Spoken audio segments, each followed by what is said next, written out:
Come on in, Mandy. Hi. Nice to meet you. I'm Kelsey. Nice to meet you. Paola, nice to meet you. Hi, I'm Manju. Mandy. Welcome. You're welcome to take a seat there. How did you find parking? Oh, it was totally fine. Yeah, you found a spot? Yes, I did. Okay, great. A bit challenging sometimes.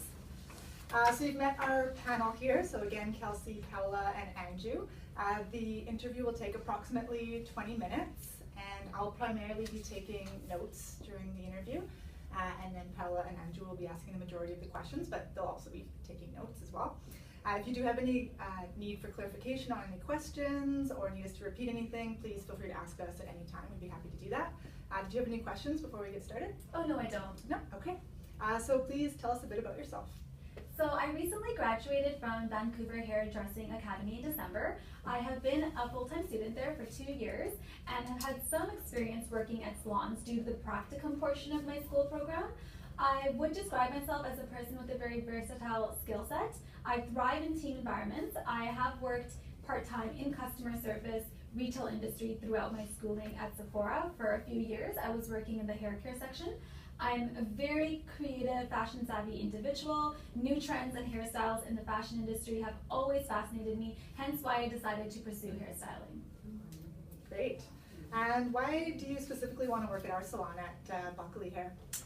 So, this salon is known for its great reputation. I would love to work alongside such a credible team of hairstylists. I like the upbeat atmosphere, the fast-paced environment. I feel like it's just the perfect fit for my personality and skill set. Okay. Now, Mandy, can you give me an example of when you went above and beyond of the expectation of a client, providing them with a high-quality customer service experience? Okay, so when I was working at Sephora, I was approached by a client who was looking for me to direct her towards a very particular hair oil. So at that time, I was just working stock, but I had knowledge on hair products from school. I told her I would walk her over instead of just pointing it out, since I could tell she seemed frustrated getting around the store.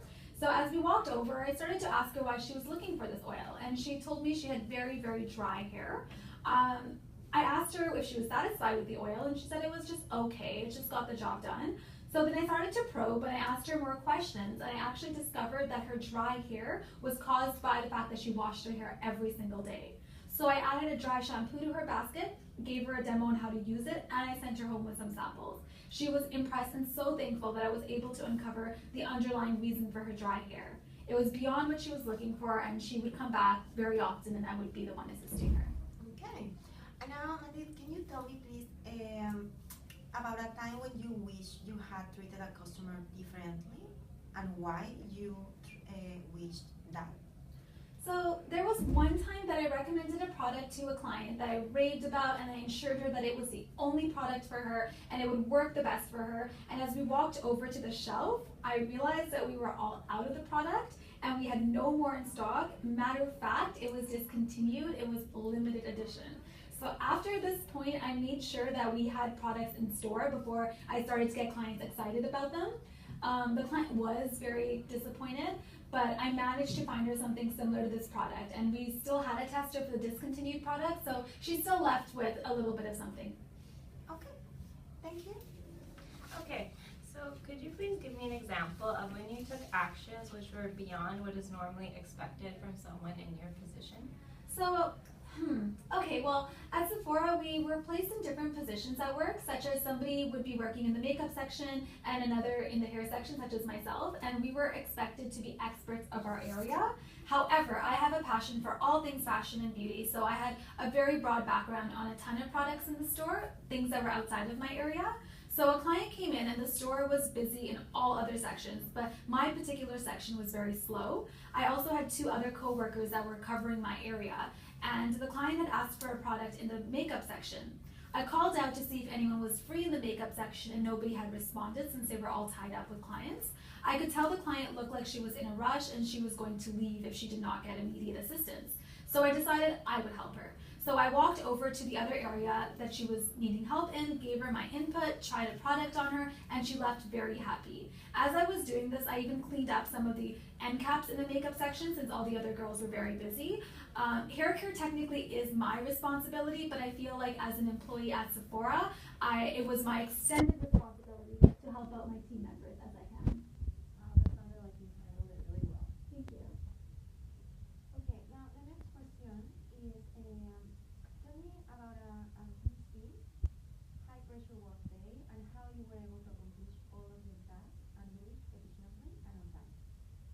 Well, I worked at a very fast-paced location, so we had a very busy, high-pressure day regularly.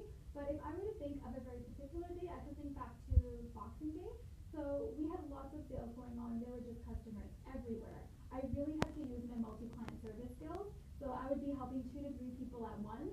And when clients were describing what they needed, I was cleaning tools at the same time, just picking up garbage and engaging in conversation. So I was basically never doing just one thing at once. We even had these mini iPad cash registers that were being used to conduct transactions.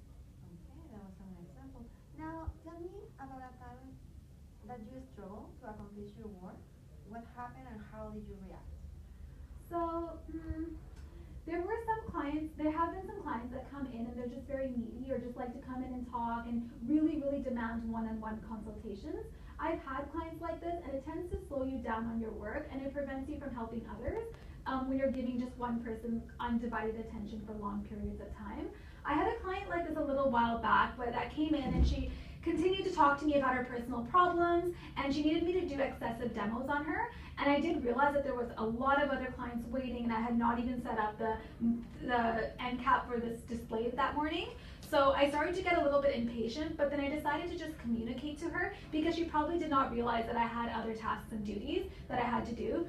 And because I was being so polite and engaging and friendly, she probably just enjoyed my service. So I told her that I was limited to doing this one 15-minute demo and that I would have to step away and help other clients at the same time. Once I communicated this to her, she was extremely understanding, and this prevented me from taking away importance of her as a client or the importance of my other duties because I was able to balance both. Okay, thank you. That was a good description. Okay, so let's say that at the end of the day, your supervisor asks you to do one last final sweep of the floor to make sure that the salon will be fully ready to open for the first client the following morning. How would you tackle this task?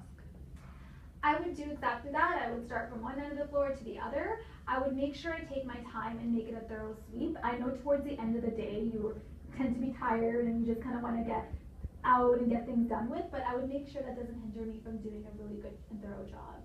Okay, so how would you know when you had finished the task? When I've done all the steps and I could see a clear difference from before and after I started. Okay, that sounds good. Now, the next question is, people have a mix of personal strengths and weaknesses, and it is important to always be seeking personal growth. Describe your biggest weakness and how you have been working on improving. Honestly, I would say that public speaking is an area that I could work on. I tend to get nervous when asked to present in front of a large group of people. In small team meetings, I'm always the first to stand up, present, but when you put me in front of a big group, I can get very flustered. So I recently joined a leadership volunteer program, which encourages networking, and some of the events of the program require presentations. So last month, we had to represent our team at a division-wide town hall. I only had to present for 10 minutes, but I did it and I got great feedback. It was actually kind of fun, and I plan on continuing to seek out opportunities to improve in this area. So it is common for people to experience conflict in a team environment, whether it be with coworkers or supervisors. So tell me about a time you may have experienced conflict with a coworker and how was it resolved? So I once had to work with a coworker that wasn't really pulling her weight. We worked at the same hair care section. It was only 2 of us during some shifts, and there were times when it would get super busy since we were in a very high, fast-paced location. And I could see that she was either chatting with other coworkers or she'd be pulling on her phone throughout the shift, replying back to texts. At first, I let it slide and I decided to take on some more work, but after some time, I realized that it was just very unrealistic and that I needed to confront the issue. I pulled her aside in private and I expressed the fact that I was having some problems with that particular behavior. She said she understood, but at that time I could see it happening if we weren't still on the floor sometimes. So the second time I decided to delegate clients to her when she was standing and talking or on her phone texting. And I then popped by to thank her for her help and remind her to stay alert and smile and greet customers even when you're not physically with the client. Okay. So what steps did you take to make sure you considered the other party? Well, I didn't make assumptions. I didn't really get aggressive. I made sure that I did it in a private setting. I didn't want to make any assumptions about her work behavior. I didn't want her to feel uncomfortable. So I made sure it was private. It was between me and her, and it into more of a coaching rather than me telling her what to do.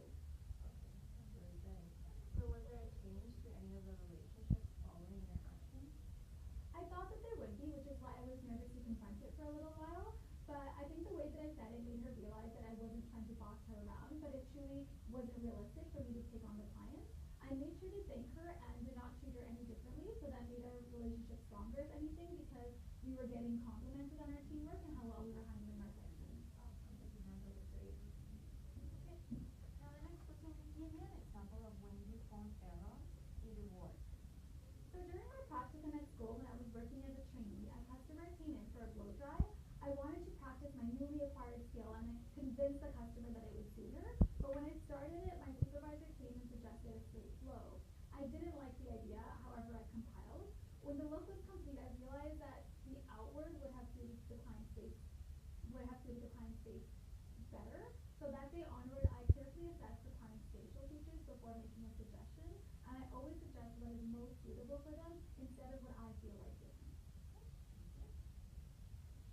So you see that a customer is upset about waiting 10 minutes for the hairstylist to finish the previous appointment. How would you handle the dissatisfied client to make sure they felt appreciated and that the issue would be resolved? I would definitely approach the client. I would hand them a magazine that they can work through while they wait. If a seat is available, I would get them to sit down. I would offer some water if you guys have that here, or a place to put down their coats. I would thank them for waiting and engage in polite conversations. Throughout my years of working in customer service, I understand that most of the times when customers have to wait long periods of time, it makes them feel undervalued. So I would really try and stress how important the client's time is to us, and if it is possible in any way, I would have her as set up and ready to go for her hairstylist. Thank you for answering that. So thank you, Mandy. That was our last question. So that concludes our interview for today. Did you have any final questions, anything for us? I don't. Okay. So just for the next steps, we'll do a reference check. So we do have your references, and thanks for that. So we will be contacting them, so you can let them know. So that'll be in the next week or two, and then we'll probably take another week to make the final decision. So approximately 2 weeks from now, we'll be contacting all the applicants and stuff again. Great, I hope to Yeah, hear thank from you. you. Thank you. Thanks again. Thank you. Okay, so now that Mandeep has stepped out of the room, we'll take 10 minutes to go through our responses that we wrote down and come up with a total score against our little grading rubric. And then we'll figure out the average amongst the three of us and then have a discussion about what we thought. Yes. Sounds good.